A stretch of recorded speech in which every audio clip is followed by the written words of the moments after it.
Dan rencananya ADRO ini dia bakal spin off salah satu pilar bisnisnya dia, dan pilar bisnis yang mau di spin off ini adalah ibaratnya tuh jantungnya ADRO ya. Nama perusahaannya itu AAI ya, andalan Indonesia. Ya andalan juga di ADRO ya, karena revenue-nya ADRO tuh paling tinggi dari AA. Dan berbicara IHSG ini sangat-sangat menarik. Saya benar-benar happy banget, benar-benar happy ya. Kita memang awalnya prediksikan IHSG ini bakal mengalami penguatan. Tapi tidak terlintas oleh kita untuk IHSG benar-benar best skenario seperti hari ini kita bisa saksikan. Sepanjang September ini IHSG udah naiknya, wow. Ibarat burung sudah bukan belajar terbang lagi ya, sudah terbang tinggi.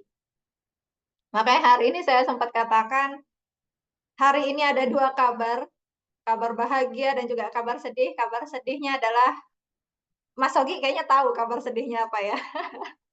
Dan yang jelas adalah, sedihnya adalah teman-teman yang belum sempat masuk ke IHSG ya, yang belum sempat masuk trading, belum sempat masuk ke saham-sahamnya, yang mereka tunggu turun, enggak turun, itu pasti sedih banget. Pani kita rekomendasikan juga, kemarin itu kayaknya udah 20%-an ya. PSAB sempat kita rekomendasikan di daily recommendation kita, dan kita rekomendasi pagi, sorenya dia tiba-tiba naik 20%. Kita happy banget, sekali lagi kita ucapkan thank you juga buat teman-teman hari ini. Di akhir pekan, di hari Jumat yang menjelang weekend, masih menyempatkan diri untuk ikut kita kegiatan Monthly Market Outlook bulanan rutin ya, setiap bulan ketemu sama saya, semoga nggak bosan-bosan. Dan tema hari ini adalah menakar peluang IHSG menuju 8.000, di mana kita bukan cuma berbicara pergerakan IHSG di bulan September, tapi juga kita menakar kira-kira peluang IHSG 8.000 sampai akhir tahun bisa atau enggak ya. Kita bakal lihat hari ini, karena ada beberapa juga challenge yang menurut saya harus diperhatikan. Kebijakan, politik, terkhusus di luar negeri juga mereka akan ada pemilu. Di Indonesia memang sudah selesai pemilu presiden, sudah terpilih, tinggal pengesahan aja. Tapi di luar negeri masih belum selesai. Antara Donald Trump, Kamala Harris, kebijakannya apa, dampak ke IHSG apa, saham-saham apa yang bakal tertampar nanti ya, saham-saham apa yang justru naik melesat, kita bakal bahas hari ini di sini ya. Bapak Ibu, jadi saya minta tolong share ke teman-temannya yang lain dan ajak. Karena saya izin dulu terlebih dahulu ya. Hari ini materinya agak banyak. Kalau misalnya teman-teman lihat, jadi saya izin terlebih dahulu ya. Materinya banyak banget. 44 slide. Siapin minumannya. Minum, saya juga ini sambil ada minum ya. Jadi nanti saya izin kalau misalnya haus, minum dulu. Siapin minum ya. Makan cemilan, anggap ini nonton bioskop. Oke, Bapak Ibu, kita mulai. Kondisi keuangan di tahun 2024 ini benar-benar beragam. Market kita yang awalnya pesimis tiba-tiba optimis di akhir tahun. IHSG yang awalnya target kita konservatif di 7.700, hari ini tembus rekor di 7.800. Kalau kita lihat menakar IHSG untuk menuju ke level 8.000 ya, kita lihat bahwa sebenarnya ada 3 sentimen yang bisa menggerakkan. Yang pertama, faktor makro dan ekonomi. Bukan cuma dampak di dalam negeri yang harus kita lihat, tapi kondisi di luar negeri, ekonomi Asia, ekonomi China, kita aktivitas dagang dengan China itu begitu lekat ya, sehingga ekonomi di China itu juga akan mendrive ekonomi kita di dalam negeri. Ekonomi di US, apa yang terjadi di sana pun akan mempengaruhi ke IHSG. Sehingga hari ini topik yang akan kita obrolin ada 3, kondisi makroekonomi, komoditas nanti kita bakal bahas ya. Rusia, mereka akan melakukan pembatasan ekspor untuk komoditas nikel. Apa kabar saham INCO dan MKA? Kita bakal cerita juga lebih dalam. Donald Trump, Kamala Harris, kebijakannya apa, kita juga bakal bahas di hari ini. Nah, tema kita untuk menakar peluang IHSG menuju 8.000, topik yang akan kita bicarakan ya terkait 3 poin ini. Yang pertama, kita bakal membahas terkait dengan makro. Kalau kita berbicara makroekonomi yang akan mendrive IHSG itu adalah dari suku bunga, ya. Suku bunga kita sepanjang 2024 sebagai dampak dari perang Rusia-Ukraina yang terjadi di tahun sebelumnya itu masih menorehkan bekas luka ya ke ekonomi karena dari tingkat suku bunga masih tetap tinggi. Nah, kabar baiknya sekarang beberapa negara itu sudah mulai melakukan pemangkasan. China ya per tahun ini, sepanjang tahun ini ya sampai dengan periode Agustus mereka menurunkan 1 kali suku bunganya. Kanada lebih ekstrim lagi ya, setelah naik di tahun lalu, mereka sudah mulai melakukan pemangkasan di sepanjang tahun ini juga. 3 kali, banyak banget. Kemudian kawasan Eropa, mereka juga sudah meng-cut suku bunganya 1 kali. Dan sebagai informasi, suku bunga yang diturunkan memberikan sentimen yang positif ke pasar saham. Ya. Kemudian Brazil, mereka juga sudah memangkas suku bunga sebanyak 3 kali. Cuman memang agak ada yang berbeda ya dari tetangga kita ya, dari Jepang ya. Jepang ini justru mereka menaikkan suku bunganya sebanyak 2 kali dan rencananya mereka akan naikkan lagi untuk suku bunganya. Jepang ini kita tahu suku bunga dulunya ini negatif. Sekarang suku bunga di Jepang sudah naik ya teman-teman, udah positif. Kalau dulu nyimpen uang di bank di Jepang itu justru habis uangnya. Bukan habis ya, berkurang. Dan sekarang mereka suku bunganya udah positif ya. Kurang lebih seperti itu. Nah, arah suku bunga acuan kalau kita berbicara tentang makroekonomi, ini adalah kita juga berbicara terkait suku bunga. Suku bunga yang mendrive suku bunga yang lain di negara-negara lain, patokannya adalah The Fed. Nah, The Fed ini ada kabar baik, teman-teman. Kenapa IHSG bisa sumringah full senyum? Salah satunya karena di tanggal 18, di pekan depan, ya nggak berasa kan. Jadi market outlook kita kayaknya memang benar-benar waktu yang sangat-sangat tepat kita laksanakan sekarang untuk menyambut penurunan suku bunga dari The Fed. Kalau kita lihat probabilitasnya sekarang, penurunan suku bunga The Fed itu sudah hampir mendekati 100% probabilitas penurunan suku bunga The Fed. Dan di tanggal 18 nanti kemungkinan paling besar ya diturunkan suku bunga sebanyak 25 basis poin, probabilitasnya adalah 73%. Diturunkan sebanyak 50 basis poin, itu probabilitasnya adalah 27%. Dan penurunan suku bunga The Fed ini diperkirakan akan memberikan sentimen positif untuk saham perbankan. That's why saham perbankan sudah dari bulan sebelumnya ya, Juni, Juli, Agustus sahamnya udah mulai rebound karena menyambut ini nanti di bulan September ini di tanggal 18. Kemudian sektor properti BSDE, teman-teman mungkin ada yang kelewat BSDE ya, itu juga mendapatkan sentimen positif dari adanya potensi penurunan suku bunga. Karena kalau misalnya suku bunga turun, suku bunga KPR juga berpeluang turun. Teman-teman, BSDE dalam 3 bulan terakhir harga sahamnya sudah naik 30% ya. Jadi untuk sektor properti itu juga sudah. Kalau kita lihat dari tingkat inflasi yang terjadi di US, itu inflasinya juga sudah turun. Di mana targetnya, kalau kita lihat target inflasinya mereka di 2%. Ini ya, target inflasi mereka di 2%. Ini. Dan kalau kita lihat datanya per sekarang itu sudah mulai mendekati target inflasinya mereka. Ini ya. Nih. Lihat yang saya garis bawah, yang saya garisin ini ya.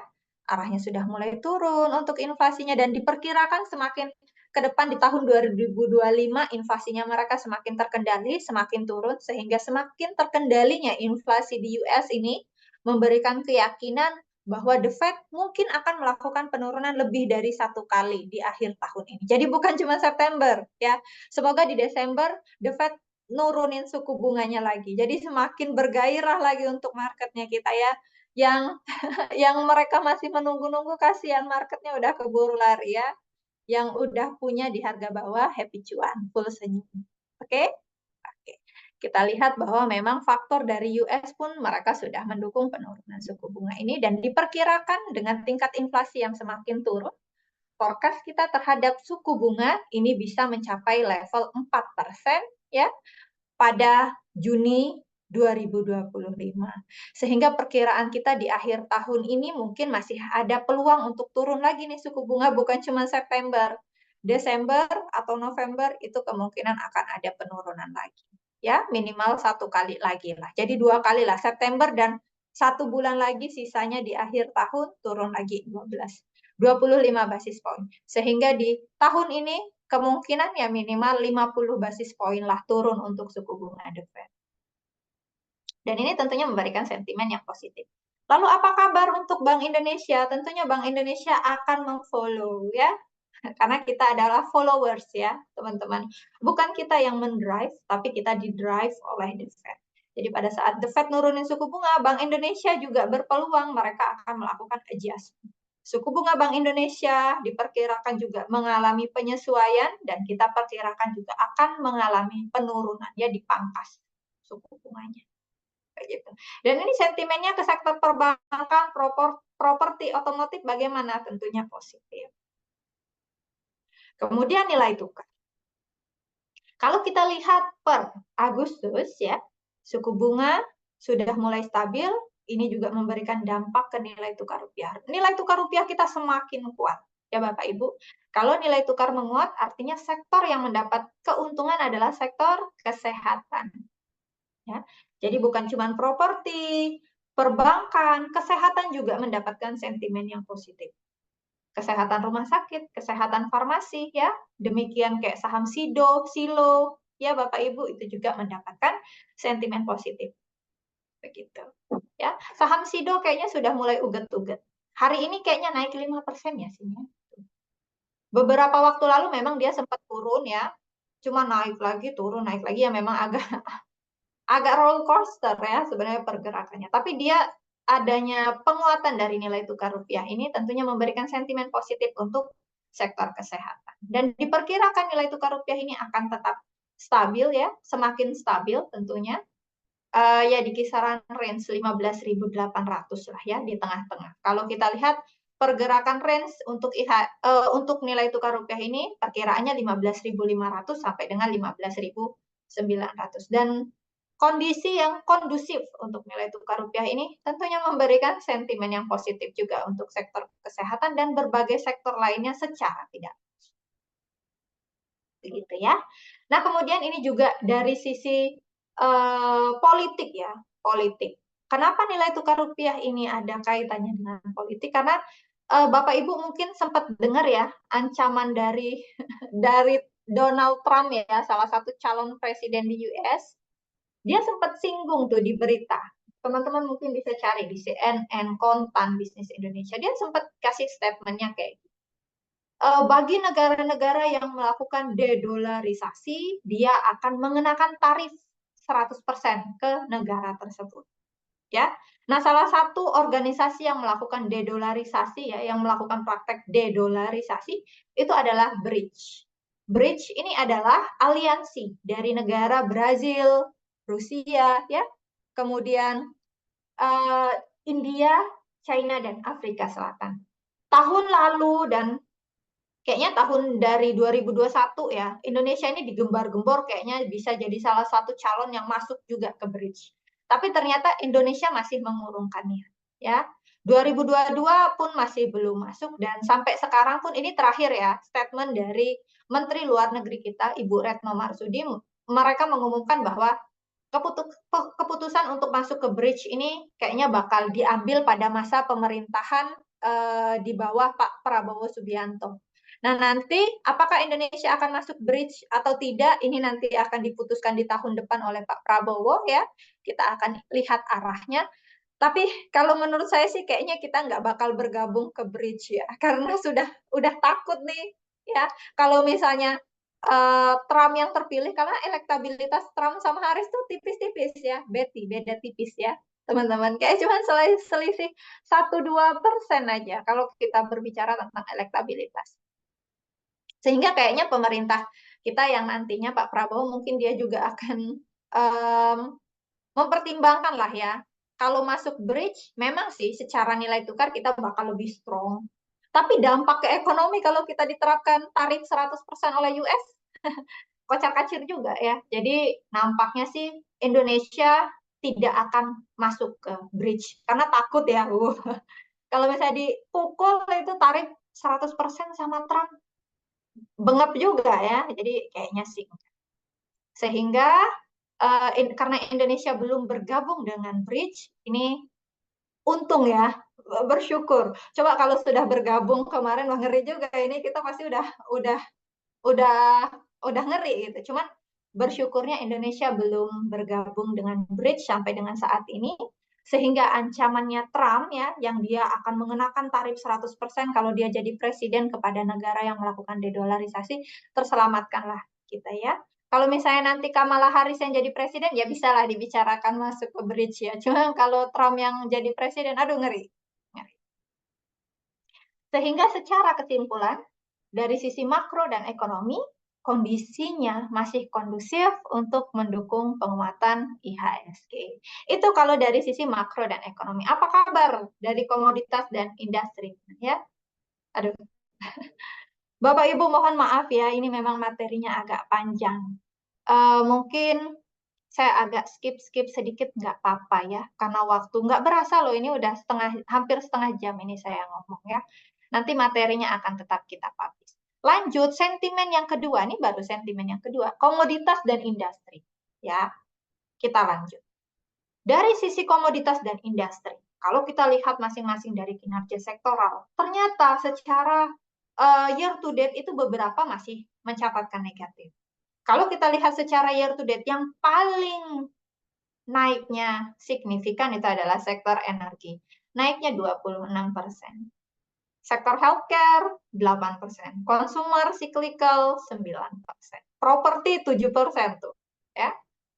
Kalau untuk finansial naiknya so-so lah ya, 5%.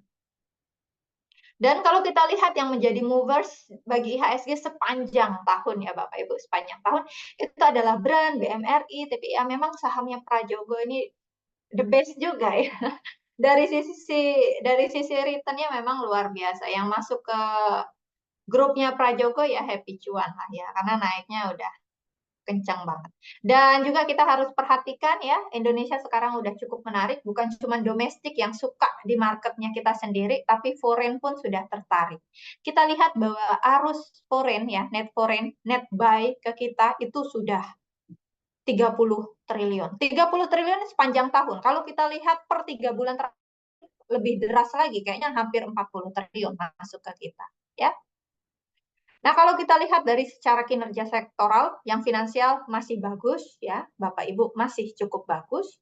Beberapa kebijakan-kebijakan kita bisa lihat di bagian yang sebelah kanan. Sempat kemarin rame tanya ke aku, Bu Ike, ini nanti tahun depan akan ada peraturan, ya, dilaksanakan terkait dengan premi pembayaran perbankan, ya. Jadi ada premi untuk program restrukturisasi, itu bakal dinaikkan. Bagaimana dampaknya ke kinerja perbankan? Memang sih ya, kalau kita lihat ini akan menggerus dari sisi laba bersih, tapi sih tidak terlalu signifikan. Di mana pembayaran premi ini kenapa lebih tinggi? Karena untuk melindungi perbankan. Kalau misalnya mereka kolaps, nggak perlu minta duit ke negara dari LPS karena preminya udah lebih tinggi, harapannya bisa mengcover. Jika terjadi hal yang di luar perkiraan. Jadi perbankan masih bagus, saya izin skip aja. Kemudian dari sektor komoditas ya. Teman-teman, ada yang di bagian sini aku kotak-kotakin ya. Nah, ini ada merah, kuning, hijau. Yang warna merah artinya sentimennya masih kurang baik. Minyak mentah dan nikel dari sisi sentimennya masih kurang baik. Kita lihat trennya juga masih turun. Kondisi supply-nya masih lebih tinggi compare dengan demand-nya. Jadi untuk minyak mentah memang dia masih kurang baik. Permintaannya belum ada kenaikan yang signifikan, tapi dari negara OPEC dan di luar OPEC itu mereka kayak perang untuk naikin produksi. Jadi harga minyak mentah kayaknya ya masih agak challenge ya. Nikel dari sisi produksi ya masih oversupply. Nah, kemudian untuk batu bara dan CPO mereka netral ya. CPO dia sudah mulai ada dikit-dikit rebound, batu bara juga sudah mulai rebound, apalagi akhir tahun ya, makin dingin di luar negeri ya, akan ada salju dan lain-lain. Biasanya permintaan untuk batu bara, untuk penghangat ruangan dan lain-lain itu mengalami peningkatan. Jadi untuk batu bara ini kita netral, lebih baiklah outlook-nya ya dibandingkan dengan minyak mentah. Kemudian untuk emas, wah emas to the moon ya, kayaknya naik terus. Kalau misalnya saya ditanya komoditas emas emitennya apa aja ya, tentunya BRMS, Antam, PSAB ya teman-teman. Cuma memang kondisi fundamental dari sisi keuangan emiten tersebut memang belum terlalu solid. Tapi kalau untuk trading boleh. Kalau untuk invest jangka panjang kan kita harus lihat bagi dividen atau enggak kan. Jadi kalau untuk trading boleh. Kalau misalnya untuk panjang banget kayaknya masih. Tapi trading seksi kok ya, oke lah. Kemudian kalau kita lihat dari sisi industrial, nah ini juga harus kita perhatikan ya, karena dari sisi industrial ini juga kita harus pertimbangkan. Salah satunya ASI, ya, sektor otomotif ini kayaknya bakal ada apa ya? Perubahan ya, peralihan yang cukup signifikan. Kita bakal lihat dinamika untuk sektor otomotif lah di tahun ini, tahun depan kita bakal lihat di mana mobil-mobil konvensional ya itu mungkin akan perlahan-lahan ya market share-nya mungkin akan diiris tipis-tipis tuh sama sektor mobil listrik. Memang tidak secara langsung mereka ngambil marketnya, tapi pelan-pelan, pelan-pelan tapi pasti diiris tipis-tipis ya.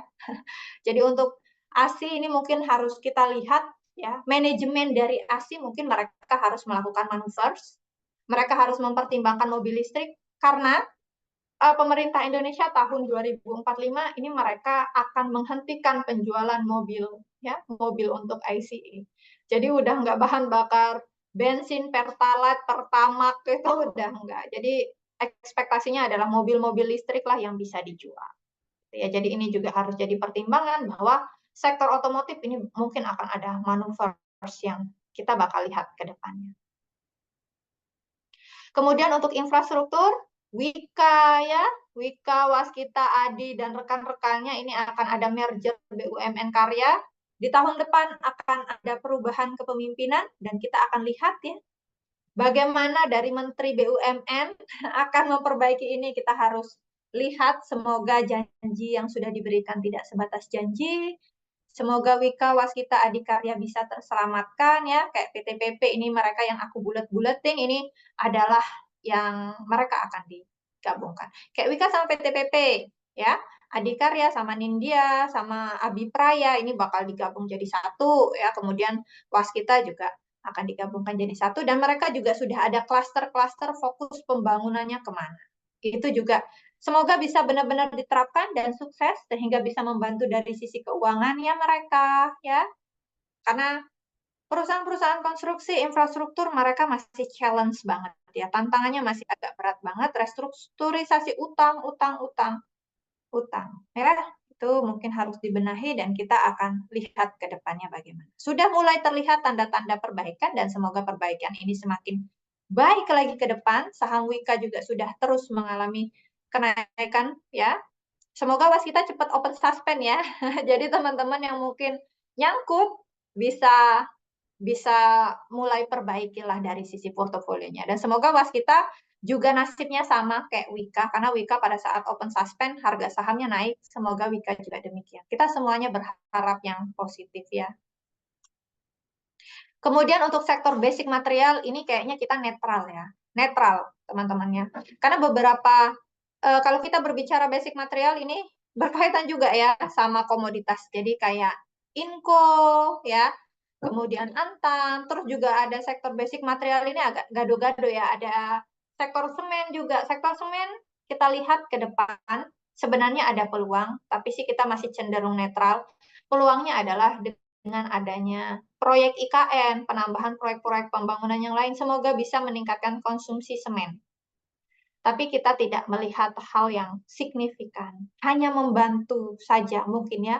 Membantu mengurangi dari sisi pasokan agar tidak benar-benar berlimpah, agar tidak benar-benar apa ya, nggak benar-benar oversupply lah, bisa dikurangin dikit-dikit. Tapi kalau kita lihat apakah akan sesignifikan itu, kita rasa sih belum. Jadi untuk sektor semen masih netral aja. Teman-teman yang kira-kira nyangkut untuk sektor semen ya, itu mungkin harus diperhatikan lagi. Dan juga ada juga ya, kalau nggak salah sektor rokok.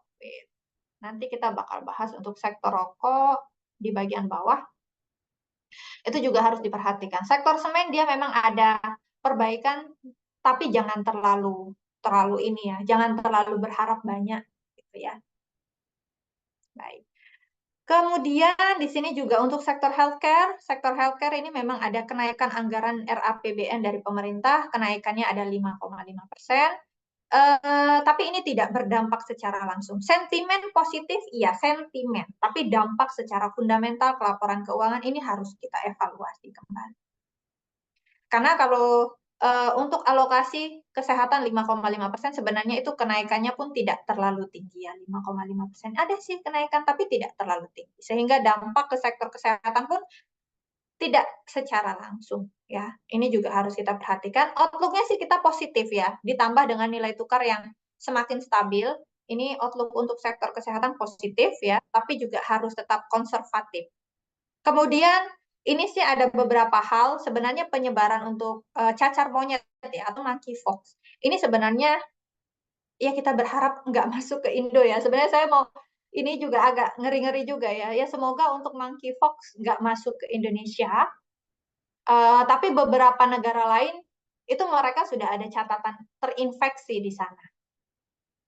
Dan dari pandemic fund itu mereka sudah mengucurkan dana kalau nggak salah 500 juta US dollar ke negara-negara yang sudah terinfeksi monkeypox.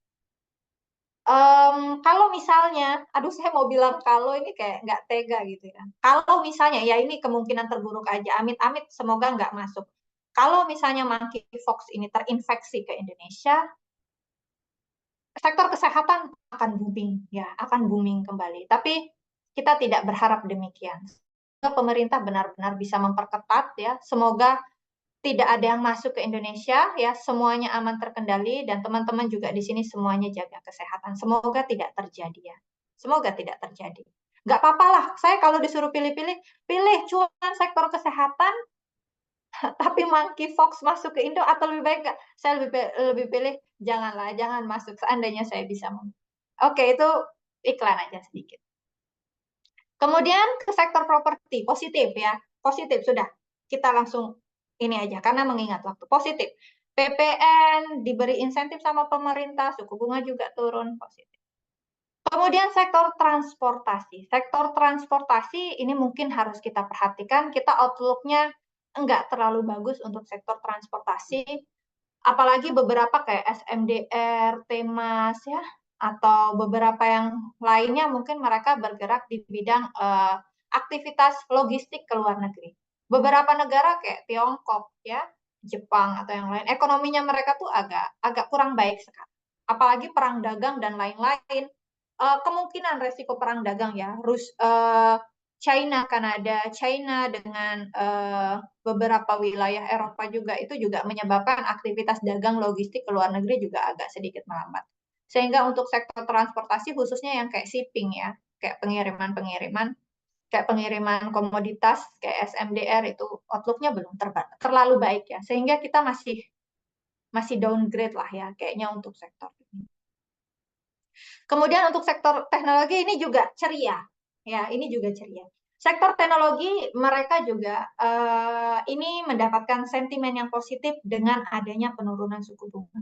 Penurunan suku bunga ini tentunya bisa berdampak secara langsung ke kinerjanya mereka karena ada peluang untuk menurunkan dari sisi cost of fund. Jadi beban bunga sektor-sektor teknologi yang masih merugi semoga lah bisa terbantu ya.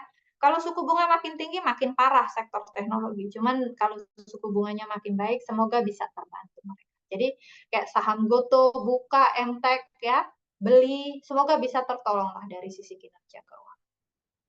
Ini untuk sektor rotasi. Nah, sehingga ini kesimpulannya ya. Kalau kita lihat bobot ke IHSG, sektor yang paling besar itu adalah sektor keuangan dan kita lihat juga ini masih ada peluang menguat sehingga baik dari sisi makroekonomi dan juga industri sektoral kita lihat ini masih menurun. Nah, kemudian ini yang terakhir dari sisi stabilitas politik ya Bapak Ibu. Nah, sebelum masuk ke stabilitas politik, saya izin minum sebentar ya Bapak Ibu ya.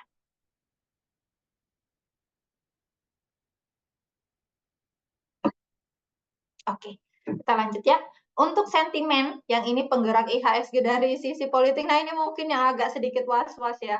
Kalau kayak makroekonomi, industri, itu masih cukup baik. Cuma kalau dari sisi politik ini yang jujur saya pun agak susah memprediksinya. Karena politik ini Kadang kita bilang, wah ini arahnya kayaknya ke kanan, tiba-tiba ke kiri. Wah ini kayaknya lurus, tiba-tiba belok.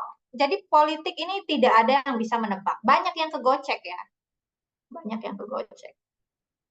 Cuman bersyukurnya adalah politik di dalam negeri itu masih dapat teredam. Dan semoga pemilihan menteri kabinet nanti pun bisa terus berjalan baik. Karena kalau pemilihan menteri kabinetnya tidak sesuai, menteri BUMN-nya juga mungkin tidak sesuai, atau hal-hal yang lain, menteri ekonominya ternyata tidak sesuai, wah itu bisa berbahaya, bisa mengakibatkan outflow. Jadi asing itu justru bisa keluar.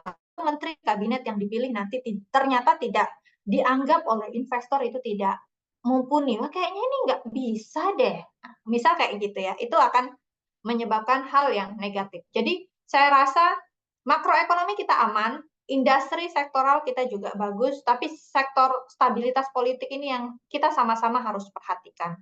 Sehingga mungkin inilah yang mungkin bisa menghambat pergerakan dari IHSG. Makroekonomi bagus, industri bagus, IHSG bisa sat naik. Tapi pada saat kita berbicara stabilitas politik, gimana ini? Nggak ada yang tahu ini pergerakannya. Siang dibilang mau jadi calon presiden, sore bisa berubah, nggak ada yang tahu. Ya, apalagi kita yang manusia biasa tidak bisa itu mau menerka arah politiknya bagaimana. Sehingga sentimen stabilitas politik ini adalah salah satu faktor yang menurut saya ini agak sulit untuk kita prediksi. Dua faktor makroekonomi, industri sektoral itu bisa kita prediksi, tapi stabilitas politik ini agak sulit. Tapi minimal kabar baiknya adalah gejolak politik yang terjadi saat ini itu masih teredam. Semoga nanti pada saat pelantikan presiden pun bisa berjalan baik. Kita tinggal tunggu untuk menteri kabinet yang dipilih, yang diumumkan nanti siapa saja, dan semoga asing bisa merespon positif. Ini adalah hal yang menurut kita harus kita perhatikan bahwa mungkin akan ada ketidakstabilan di sana dan teman-teman ini harus perhatikan. Jadi kita greedy, optimis boleh, tapi kondisi politik ini harus kita update terus ya, harus baca terus karena kalau ada sedikit saja perselisihan itu bisa dari pelaku pasar asing ya. Baik, itu kalau dari domestik dari dalam negeri. Lalu apa kabar untuk kebijakan politik di luar negeri di US? Ini juga jadi salah satu tantangan. Elektabilitas, ini ya, kalau kita lihat berdasarkan elektabilitas ya, siapa yang memimpin? Who's the leading the poll? 49% polls menyatakan itu yang mendukung Harris 49%. Yang mendukung Trump 47%. Selisihnya 9 sama 7. Cuma 2% Bapak Ibu. Siapa yang bisa tahu nanti pada saat hasil debat kedua ini baru sudah debat pertama. Debat kedua, ketiga, dan keempat.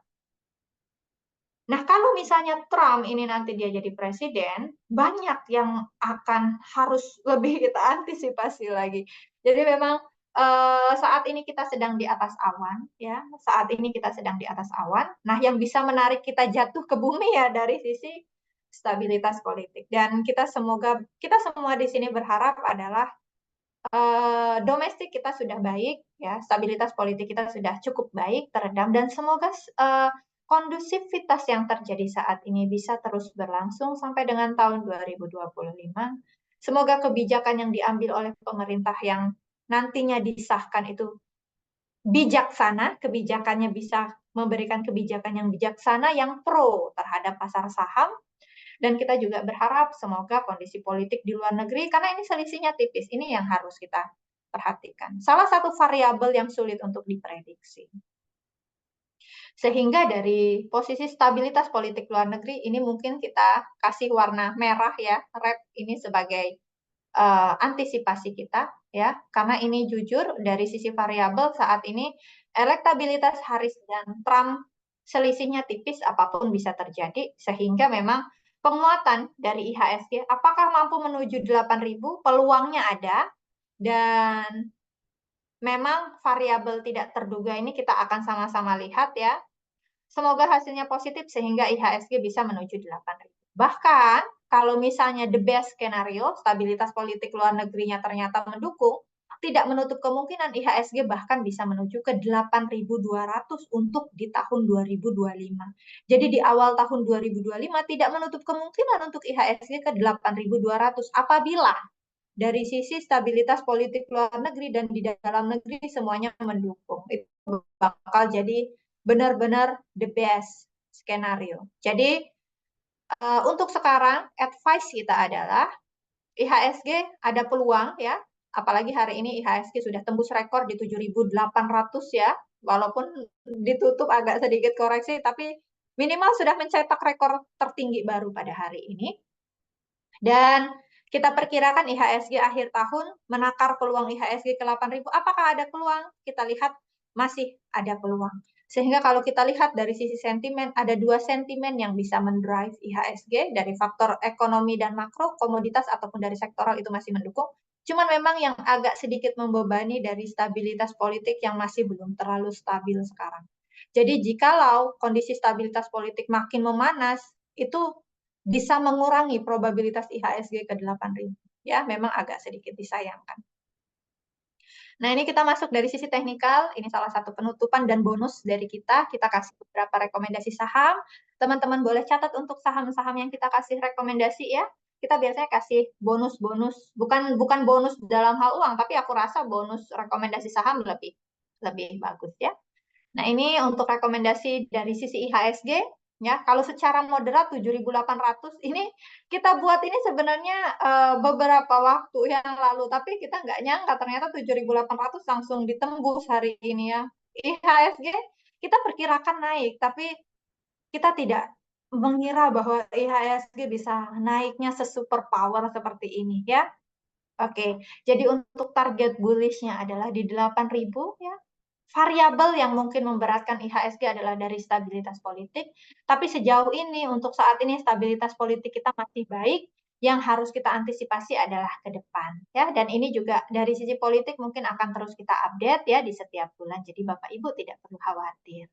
Kemudian kalau dari sisi technical corner, ini ada saham BBCA ini untuk invest long term ya. Jadi teman-teman yang mau long term BBCA kita rasa pilihan yang tepat karena dari sisi NPL ya, beberapa resiko keuangannya dia masih lebih safe lah dibandingkan dengan banking yang lain. Ini ada beberapa target pertama, target kedua, BBCA bahkan ada peluang untuk menyentuh all time high-nya di 11 ribuan ya. Bisa spek buy di kisaran range-nya. Kemudian juga ada saham BMRI ya. Untuk BMRI kondisi fundamentalnya juga masih relatif baik ya, walaupun memang tidak sebaik BBCA, tapi kita lihat di sini dia ada peluang juga untuk sentuh all time high-nya juga ya. Dan di sini ada target pertama, target kedua di 7.500. Perhatikan untuk rekomendasi dan kalau misalnya dia berbalik turun itu bersifat jangka pendek saja. Ada saham CTRA dari sektor properti ya. Ini bisa untuk spek buy 1.200 sampai 1.330, targetnya sampai dengan 1.440. Ada Silo. Ngomong-ngomong BSDE sudah tidak kita rekomendasikan lagi karena sudah kita rekomendasikan di beberapa bulan sebelumnya. Karena BSDE udah profit udah 30%-an, jadi kita rasa sudah cukup lah ya, udah nggak perlu kita rekomendasikan lagi. Karena Bapak Ibu yang sudah mengikuti market outlook kita ekspektasikan memang sudah punya saham tersebut. Kemudian Silo ini juga masih ada peluang ya, ada peluang spek buy di kisaran 2970 sampai dengan 3000, targetnya ada di 3250. Tapi untuk Silo ini bisa untuk day trade ya, bukan untuk invest. Kalau yang banking BBCA, BMRI ini mungkin bisa untuk invest untuk long term, tapi kalau untuk Silo kayaknya lebih ke day trade aja. Kemudian ADRO, ADRO ini sebenarnya udah kita rekomendasi juga. Tapi kenapa kita masukin di sini, sedangkan kayak BSDE kan udah kita rekom, kita nggak masukin lagi. Kenapa ADRO kita masukin? Karena sekaligus aku pengen sedikit cerita ya bahwa ADRO ini dia spin off untuk bisnis usahanya. Jadi mungkin teman-teman ada beberapa yang agak panik, wah ini aku harus beli lagi atau jual aja. Kalau dari sisi teknikal sih dia masih ada peluang naik ya teman-teman. Tapi memang untuk aksi korporasi ADRO ini kayaknya kita juga harus perhatikan karena dia masih akan melaksanakan RUPS ya untuk meminta persetujuan di sana. Kurang lebih itu ya Thank you banget. Untuk selebihnya aku serahkan kepada Mas Oki. Silakan Mas Oki untuk melanjutkan sesi Q&A-nya. Baik, Bu Ika, terima kasih untuk paparannya. Ini jadi kita makin optimis, Bu ya. Makin optimis kan 8.000 nih, Bu. Optimis ya, 8.000 masih ada peluang. Baik, Bapak Ibu sekalian, itulah tadi paparan dari Bu Ika untuk tema kita hari ini. Cukup banyak juga yang bertanya, ada dari teman-teman media dan ada dari nasabah retail kami di Sinar Sekuritas. Pertama, saya akan sampaikan pertanyaan dari Fahmi Ahmad dari Bisnis Indonesia, Bu Ika ya. Disampaikan bahwa IHSG telah naik secara year to date, namun LQ45 masih turun secara year to date. Apa sejumlah penyebab terjadinya ketimpangan antara IHSG dan LQ45 yang turun secara year to date? Konstituen LQ45 ini, sektor mana yang akan menjadi pemberat indeks? Kedua, Oke. sejauh mana sentimen positif The Fed terhadap bursa saham keseluruhan, khususnya saham LQ45, selain sentimen The Fed? Apa saja katalis positif yang dapat mendorong penguatan indeks LQ45? Mungkin Bu Ike, saya persilakan. Oke. Jadi kalau misalnya kita lihat memang yang jadi bobot ya, aku izin untuk ke atas lagi. Bobot yang menjadi penguat IHSG ini memang justru saham yang di luar indeks LQ45 ya. Kita balik lagi ke atas. Salah satunya kayak saham-sahamnya grupnya Prajogo tuh ya, kayak saham Brand, TPIA, Aman, DSSA ya. DSSA juga itu adalah kalau kita lihat movers IHSG-nya adalah yang penggerak IHSG sepanjang tahun year to date ya. Yang warna hijau nih, yang samping kiri itu ada saham Brand, DSSA, DNET, PANI, MSIN, kayak Kepik ya, GEMS. Kita lihat justru saham-saham seperti itu memang yang mengalami kenaikan. Kalau kita tuh di market nyebutnya kayak saham alfa lah ya, abnormal. Jadi memang beberapa saham yang masuk indeks LQ45, LQ45 itu justru mereka mengalami koreksi. Karena kayak saham LQ45 itu kayak PTBA ya, BBTN, Kalbe, Goto ya. Kemudian juga ada saham Sido, Harum, itu justru harga sahamnya memang mengalami penurunan. Dan melanjutkan lagi mana yang menjadi pemberat indeks ya, aku rasa memang kalau kita berbicara sektor sekarang udah agak bias ya Mas Fahmi, karena contohnya aja kayak saham sektor energi gitu ya, saham sektor energi terbagi lagi, ada yang mereka berbasis batu bara, ada yang berbasis minyak mentah. Kalau yang minyak mentah mereka kecenderungannya justru masih turun untuk sekarang. Kalau batu bara pun tidak semua batu bara ternyata mengalami kenaikan, karena ini juga kondisi kondisi market kita sekarang sudah, kalau dulu kan segerbong tuh satu sektor naik-naik semua. Kalau sekarang justru enggak. Kalau kita lihat ADRO itu mengalami kenaikan dan dia jadi salah satu konstituen yang mengalami yang nomor 7 tuh ya, mengalami kenaikan. Sedangkan kalau kita lihat lagi di sebelah kirinya itu ada saham yang mungkin di sektor batubara juga yang justru mengalami penurunan. Contohnya aja kayak saham ITMG. ITMG itu secara year to date itu naik cuma 1,95%, sedangkan beberapa yang lain justru mengalami penurunan. Sehingga saya rasa lebih ke saham per sahamnya ya. Kalau dari sektor itu sekarang sudah agak bias begitu. Oke, terima kasih Bu Ika untuk pertanyaannya. Saya coba pindah ke Fajar Ramdhani. Tadi disampaikan saham-saham milik Prayogo cukup cemerlang. Bagaimana saham BRPT? Kedua, tahun ini, tahunannya saham dari Antoni Salim kayak DNET. Bagaimana pendapatnya? Oke, kalau untuk BRPT ya, BRPT ini memang dia masih dapat sentimennya kan memang cukup bagus banget terkait dengan energi hijau. Dibarengi juga dengan kondisi laporan keuangannya. Laporan keuangan dari BRPT, BRPT kan ya, Mas Ogi ya, nah iya benar BRPT. Laporan keuangan dari BRPT itu per semester 1 itu mereka mengalami perbaikan yang cukup signifikan. Kinerjanya mereka ya per semester 1 itu sudah hampir menyerupai kinerjanya BRPT setahun full untuk 2023. Jadi bisa kita katakan bahwa kinerjanya BRPT untuk tahun 2024 itu sudah probabilitasnya adalah mengalami pertumbuhan yang cukup signifikan compare dengan tahun 2023. Karena setengah tahun kinerjanya mereka pun itu sudah hampir sama dengan kinerjanya dia setahun penuh pada tahun 2023. 2023. Apalagi sekarang momen-momen di mana energi hijau dan lain-lain itu benar-benar digarap. ASI bahkan, ADRO bahkan, ADRO sekarang dia rela-rela ya, rela-rela men-spin off batu bara thermalnya agar pilar bisnis yang Adaro Green-nya bisa lebih berkembang. Jadi menurut aku energi hijau, green energy dan lain-lain itu sekarang benar-benar dapat panggung. Jadi untuk BRPT masih cukup positif. Kemudian beralih ke DNET. Beralih ke DNET. Bagaimana pendapatnya? Untuk DNET juga sama ya. Kinerjanya dia mengalami kenaikan yang cukup signifikan ya. Kalau dari sisi sahamnya saya sih nggak bisa terlalu komentar banyak karena ternyata dari sisi likuiditasnya DNET nggak terlalu bagus. Kalau BRPT kinerja fundamentalnya dia oke dan dari sisi likuiditasnya juga bagus. Cuman kalau DNET ini kita sama-sama lihat ya teman-teman. Nah ini. Nah, ini gerak sahamnya, ini nih volumenya. Volumenya kadang hilang ya, kadang hilang, kadang ramai. Jadi saya nggak bisa komentar terlalu banyak karena dengan kondisi saham yang seperti ini akan sangat-sangat sulit untuk kita memprediksi. Jadi apapun yang kita prediksi untuk saham yang volumenya tipis itu lebih banyak biasnya. Kalau BRPT itu saya rasa masih lebih menarik lah untuk kita trading kan dibandingkan dengan saham DNET yang dari sisi volatilitasnya itu rendah banget. Ya, begitu Mas Oki. Baik, oke. Itu terima kasih Bu Ika jawabannya. Kemudian ini ada pertanyaan dari Anonymous. Kalau BJBR, apakah bisa untuk long term? Oke, untuk BJBR ya. Kita coba BJBR cek. dan saham Wika.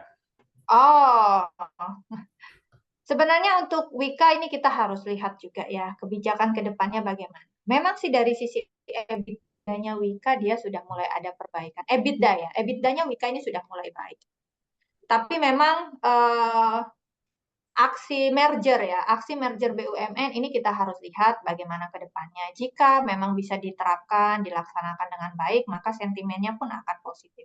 Tapi kalau misalnya ini tidak bisa dijalankan dengan baik, ini kita harus mewanti-wanti. Sehingga kalau misalnya mau masuk, dikatakan jangka panjang, saya rasa harus agak konservatif sedikit. Karena kalau kita berbicara jangka panjang, relate-nya sama dividen, dia bagi dividen atau tidak ya. Ini kan kondisi keuangannya belum terlalu sehat. Kalau kita trading fundamentalnya jelek pun ya udah, is okay, nggak apa-apa. Kita ngikutin momentum yang terjadi. Tapi kalau kita berbicara jangka panjang, fundamentalnya belum terlalu solid. Jadi untuk Wika sepertinya masih belum. Tapi kalau untuk BJBR dia rajin bagi dividen ya. Dia rajin bagi dividen, tapi memang yang agak disayangkan dari sisi kinerja keuangan BJBR per tahun 2024 ini justru ada sedikit pelandaian. Sehingga untuk BJBR kita perkirakan mungkin dividen yang akan dibagikan pun nantinya dividen final di tahun 2025 di periode April nanti yang mau dibagiin itu mungkin ada sedikit penurunan. Kecuali dia naikin dari sisi dividen payout rasionya. Nah, mungkin dividennya bisa terjaga. Cuma kalau dividen payout rasionya tetap, itu dividennya bisa turun. Karena laba bersih BJBR, dia kemungkinan besar ada penurunan untuk kinerjanya di tahun. Seperti itu ya. Baik, Bu Ika. Bu Ika, ini ada pertanyaan lagi dari teman-teman kita. Kedepannya kita pegang apa ya? Mending masuk perbankan atau pertambangan, ASI, Indofood, bagaimana itu satu. Kemudian UNVR dan TLKM, gimana prospeknya? Sudah Oke. berapa? Kedepannya kalau misalnya kita lihat itu sektor keuangan masih cukup baik. Kalau misalnya, nah ini ngelanjut juga yang tadi. Kalau misalnya mau dipegang yang jangka panjang dibandingkan Wika sama BJBR, mungkin BBCA ya ataupun BMRI itu masih lebih solid. Ya, masih lebih solid. Kalau Wika untuk trading, oke, trading aja untuk Wika ya. Atau dipegang per 3 bulan, karena harus tetap hati-hati gitu. Kita harus lihat bagaimana BUMN karya ini nanti di merger. Kalau BUMN karya benar-benar di merger dengan sukses, wah bisa kalau kata orang yang suka main slot, gacor. Cuman kalau ternyata BUMN karyanya nanti tidak berhasil, nah justru disayangkan. Nah, kemudian kembali lagi, kalau untuk saham yang saat ini lebih enaknya kita pegang apa? Saya rasa ya memang saham-saham perbankan masih cukup menarik.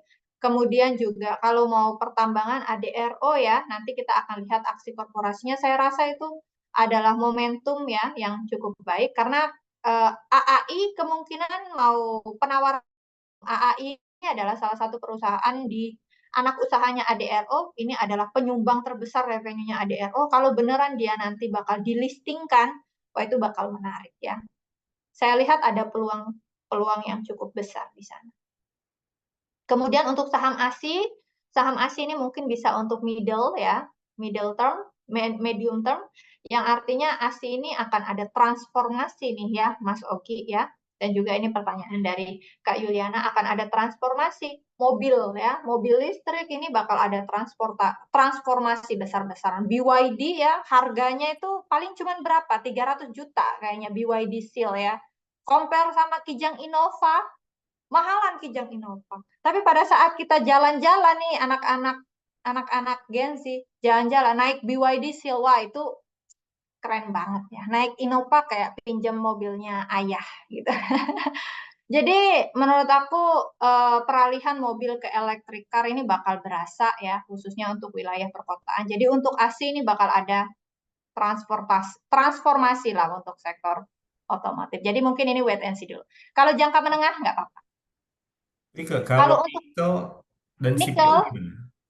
kalau untuk nikel kayaknya masih agak kurang ya, karena nih kebetulan banget nih aku buka nih, harga nikelnya masih anjlok ya, masih anjlok untuk nikel. Nih sambil kita lihat info, nah info juga, wah trennya juga masih turun ya, masih masih kurang bagus untuk info. Kemudian ini Indofood, kalau untuk Indofood, INDF, sebenarnya kalau dari sisi kinerja keuangan ya dia so-so sih. Kenaikan signifikan juga enggak terlalu. Tapi menurut aku INDF ini boleh dipertimbangkan ya untuk jangka menengah. INDF tidak lupa kita juga lihat untuk ICBP. ICBP juga masih menarik. INDF, ICBP dipegang nggak masalah ya. Kemudian Unilever. Unilever ini, wah jujur ya teman-teman, saya sekarang beli sabun mandi, sampo, dan lain-lain, saya sudah pakai aplikasi online. Terus produk-produknya sekarang lucu-lucu ya, ada yang produk yang sabun mandi dari Korea atau apa, itu cukup beli di aplikasi keranjang kuning. Nyebut ini lagi keranjang kuning ya, yang artinya yang ingin saya sampaikan adalah Unilever pangsa pasarnya sekarang sudah mulai tergerus. Dan ini juga terefleksikan dari kinerja keuangannya mereka yang ternyata justru mengalami penurunan. Nah, kita mau berinvestasi tentunya mengharapkan perusahaan ini terus berkembang. Kalau dia makin menciut, jangan dibeli. Sehingga untuk Unilever kita nggak berani untuk rekomendasiin ya. Kalau dulu ya semua kalangan beli investasi Unilever. Kalau sekarang udah enggak. Udah tergeser dia ya. Kemudian untuk Telkom lanjut lagi. Telkom ya lumayan lah. Kalau untuk jangka panjang Telkom aku rasa nggak apa-apa karena harganya masih di bawah, masih rendah. Jadi kalau untuk invest, selain BCA, BMRI, Telkom bisa jadi pilihan. Kalau Unilever, jangan dulu. Oke, baik ke. Ada Mm-mm. pertanyaan lagi dari Zia Zia di Investor Trust. Kondisi IHSG yang sekarang terus-menerus menembus rekor ini tergolong sehat nggak ya, Mbak? Dengan Mm-mm. movers yang disebut tadi bukan saham-saham dengan fundamental kuat secara historikal. Oke, nah ini. Thank you Kak Zaza dari Investor Trust atas pertanyaannya. Karena kalau kita lihat di sini ya, teman-teman, kita tunjukin semua. Saham brand TPIA ini adalah saham-saham yang dia mengalami penguatan ini karena adanya sentimen energi hijau. Dan juga mungkin ada faktor di luar itu lah ya. Dan benar memang yang menjadi penguat IHSG, contohnya saham BMRI, ya BBCA, atau saham-saham sehatnya contoh kayak ADR, itu kenaikannya yang benar-benar menopang IHSG. Nah, untuk sekarang, apakah IHSG masih bisa mengalami penguatan? Kita lihat di sini masih ada peluang. Karena saham-saham yang lain, contoh kayak banking yang lainnya, mereka masih ada peluang untuk menguat. Kemudian sektor properti, kalau kita perhatikan mereka sudah mengalami rebound, tapi apakah sudah menguat sampai ke level sebelumnya lagi itu masih belum. Jadi mereka pun masih belum sentuh all time high. Sedangkan asetnya, revenue-nya terus mengalami pertumbuhan. Tapi harga sahamnya justru walau ada kenaikan 30% pun ya, itu masih belum kembali ke level yang setara atau belum kembali ke level tertinggi sebelumnya.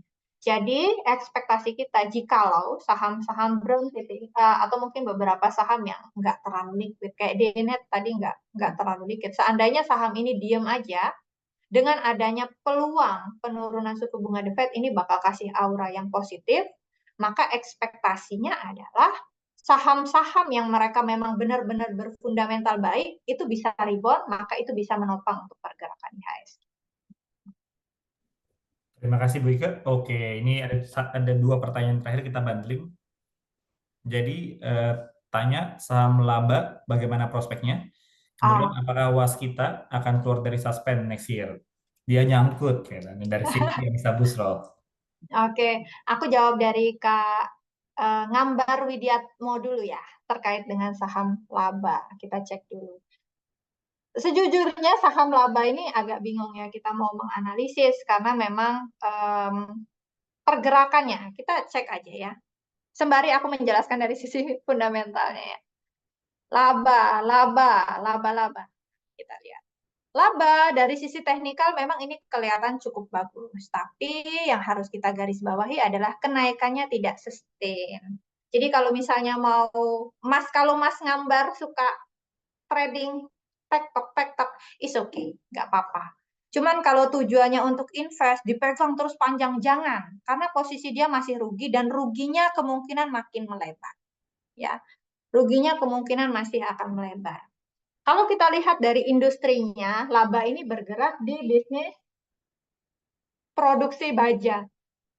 Wah, produksi baja, saya bisa katakan bahwa industri baja itu masih benar-benar challenge. Ya. Baja di dalam negeri bisa dikatakan dia kalah saing dengan baja yang diproduksi oleh China. Pada saat pembangunan infrastruktur itu membutuhkan baja yang sangat-sangat banyak. Tapi fakta di lapangan adalah baja yang digunakan itu ternyata justru baja yang dibeli dari luar negeri. Kualitas yang lebih bagus dan harga yang lebih murah. Sehingga produsen baja di dalam negeri itu cenderung mereka tertekan dikarenakan persaingan, ya persaingan. Mereka produksi harganya tinggi, mau jual murah ya nggak bisa mereka. Sehingga dari sisi laporan keuangan agak sulit untuk mereka rebound dan memperbaiki kinerja. Sehingga untuk prospek laba ya, karena memang industrinya masih challenge ya, masih agak sulit. Kita perkirakan untuk laba dari sisi kinerja keuangannya justru belum bisa memperoleh laba bersih ya. Laba diperkirakan belum dapat memperoleh laba bersih. Jadi kode sahamnya laba tapi masih rugi ya. Kemudian untuk Kak Siti Anissa Busro. Kak, berarti next year was kita akan keluar dari suspend ya, Kak? Perkiraannya seperti itu ya. Semoga ya, kita berharap. Karena waskita dia sudah mulai melakukan cukup banyak restrukturisasi untuk hutangnya dia. Dan pada saat dia semakin baik melakukan restrukturisasi, dan tahun depan juga dia akan melakukan aksi korporasi ya. Itu tentunya harapan kita bersama-sama waskita bisa terselamatkan lah ya. Kita akan lihat ya, semoga nanti pada saat UAS kita keluar bisa mendapatkan nasib yang sama kayak Wika sehingga harga sahamnya juga bisa rebound. Semoga nanti portofolionya Kak Siti yang awalnya merah berubah menjadi hijau royo-royo ya Kak ya. Oke. Ini kayaknya masih ada pertanyaan lagi Ada, nih. betul. Mas Ini malah pertanyaannya jadi semakin hot.